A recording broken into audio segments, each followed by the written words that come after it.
Good evening, everyone, fellow classmates, Dr. LeGros. My name is Keisha. I am here to report out on section 5 of our reading this week on the strategic planning process by Miss Karen Hinton. So the first takeaway I have listed is just to have a regular schedule of assessment. And the reason for this is to make sure that the strategic plan is both flexible and also that it allows it to remain relevant.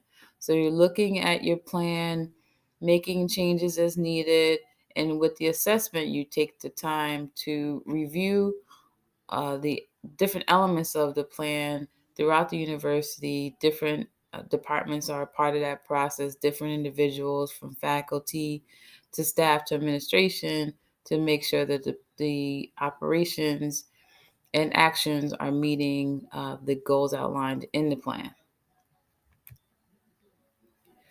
The second takeaway from section 5 of the practical guide for strategic planning is that there are 4 different times frames for conducting an assessment.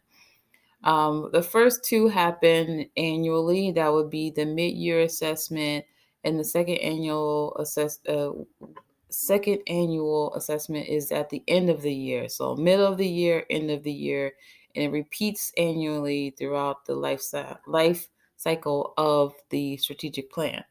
So if the plan's 5 years old, there's going to be at least 10, should be 10 different annual assessments that are recorded. Then once you get to the end of the strategic plan life, you start to review the plan. That's number 3. Looking at all of those annual, mid-year, end of year assessments to see where is the plan at, what's going on, what does it look like before embarking on the next planning process, the next cycle.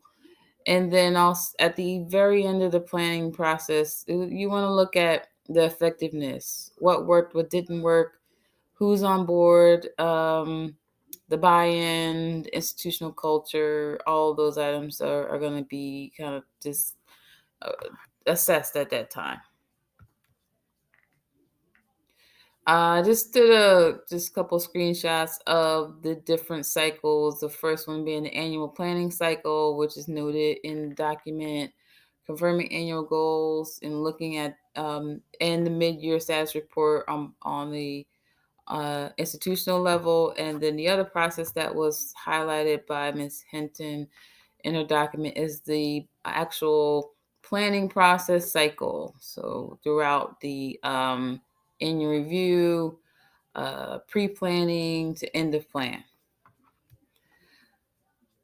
The final key takeaway that I added here is the identification of a face of planning on campus. So designating someone to be the go-to person in the process to keep everyone on task and just reading that and looking at Miss Hinton's background and her reflection on that. She's been identified in that role several times and as a consultant, I'm sure, in many other places.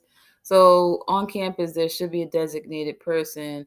And that makes sense to me to always have someone, with all the things that you are handed and identified to do in your position.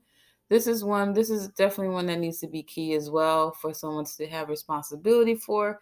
So I find value in that, and I appreciate the identification of that in this section 5 of this week's reading. And that's going to the end. Just as a recap of my takeaways from section 5: regular assessment schedule for flexibility and relevance. Number 2, 4 separate assessments throughout the cycle of the plan. And number 3, as I just mentioned, designating a face of the planning process on campus. And that's my overview for this week. I find that based on the text, Powers, and Schloss, that this is in alignment with their assessment and document in what they provided as guidance for assessment, being that the assessment cycle should be regular, modifications done throughout, program review, also identifying a key person was noted in the chapter 6 as well. I think that was really it. I found that it was in, again, overall in this section and document itself was in line with what we read in the text chapter 6 this week. Looking for some feedback. Thanks everyone. Have a good evening.